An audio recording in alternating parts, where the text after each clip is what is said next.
Hi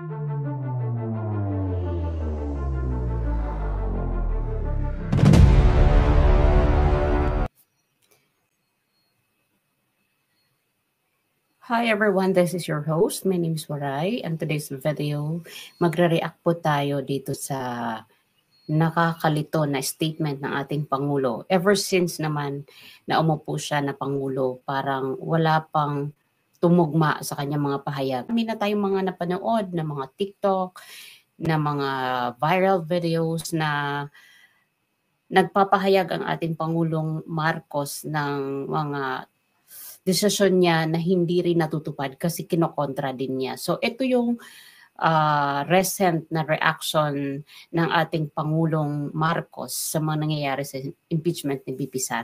Umpisahan natin noong May 28. Tungkol ito sa impeachment ni VP Sara. Ito yung kanyang sinabi. Share ko sa screen. Ina ang signal ko na naman. Oh, ito. So pakinggan natin itong sinabi ni itong news report tungkol sa... When asked about his thoughts on the looming impeachment trial at the Senate, President Marcos emphasizes that he did not want the impeachment against Vice President Duterte to happen. How many times do I have to say that? I didn't want impeachment. Lahat ng kakampi ko sa Kongreso hindi nag-file ng impeachment complaint. Yun po yung pahayag ni PBBM while he is attending the Southeast Asian Summit. So, puntahan naman natin yung kanyang pahayag noong June 10 kahapon. Share po natin sa screen.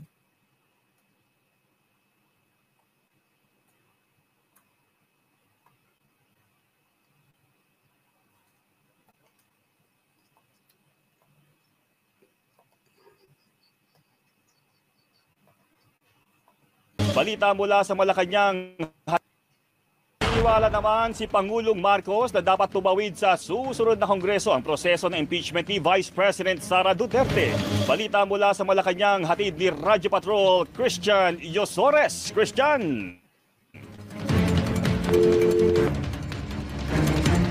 Jeff, para kay Pangulong Marcos, dapat tumawid sa 20th Congress ang impeachment trial ni Vice President Sara Duterte dahil posibleng hindi matapos ng mga senador ang paglilitis bago magsara ang kasalukuyang Kongreso. Sa ambush interview, sinabi ng Pangulo na dati na rin tumayo bilang Senator Judge na kahit pa simula ng mga mababatas ang paglilitis ngayon ay walang kasiguraduhang matatapos ang trial bago pumasok ang mga bagong hanay ng mga senador. Tugon ito ng Pangulo, harap ng mga kwestiyon at debate kung maaari bang ituloy ng susunod na Kongreso ang paglilitis kay VP Sara.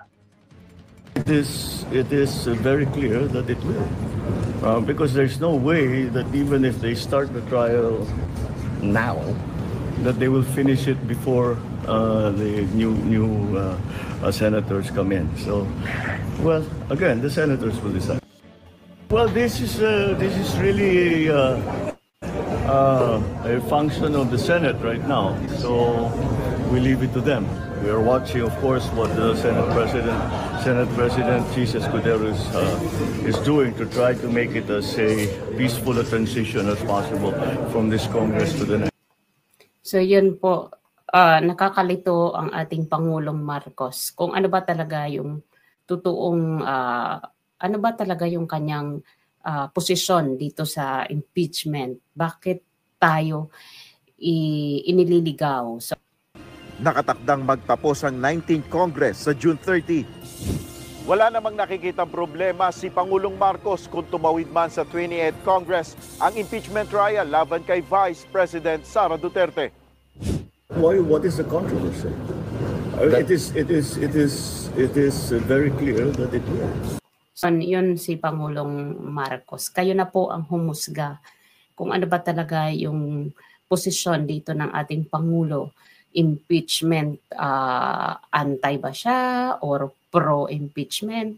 Kasi dito sa kanyang mga statement noong May 28 at yung kanyang mga statement ngayong June 10 o kahapon ay pabago-bago. So, kailanman hindi ko talaga nakita na si PBBM ay nagkaroon ng straightforward na desisyon na hindi niya babaliin. Pero, I mean, lahat ng aking napapanood na kanyang mga pahayag ay binabali din niya, katulad ng pagrarally ng INC na sinabi niyang ayaw niya ng impeachment kasi nagkakawatak-watak tayo, hindi yan nakakatulong sa ating mga maliliit na mamamayan, magkakabahabahagi lang tayo, kaya sinuportahan siya ng Iglesia ni Cristo at nagkaroon ng peace rally. Pero after how many weeks, nagkaroon ng impeachment sa Congress at number 1 pang nangunguna ang kanyang anak sa pagpirma at nasa last na numero naman ang kanyang pinsan.